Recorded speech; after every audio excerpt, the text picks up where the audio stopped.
მარადონა ბუფონი უამრავი დამშვიდობა მახსოვს და არც ესზე ცრემლი არ წამომსვლია რა. ზიდანი? ზიდანი ერთ-ერთ ზიდანზე მაგ ნატილები იქ რო ჩაივლის ჩემპიონატებს თასთან მეტი არ დანარჩენი აი ემოციურად ვერ უდგება კოლინაზე ვიბღრიალე ერთ-ერთი ეგ იყო ხა ვაღიარებ და მე ძალიან მაგარი ფორვარდი იყო მართლა ძალიან არა საჯი იყო იდეა ბიძაჩემს გავს ძალიან რა მართლა გეუბნები ხო აი რაღაცა დგას და რაღაც აი ის მოდის ვაი თითქოს აგრესიული მაგრამ ძალიან სახში რომ მე მგონია რომ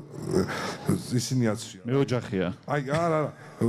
ფუმფულა ჩუსტები აცვია და ხალათი და ეგრე მოდის და თავზეც ფუმფულად ვარ თმარაგა და დაფარი მგონია რომ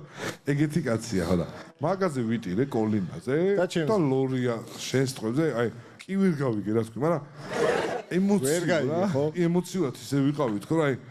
თითქოს რაღაცა ისტორია დამთავრდა რა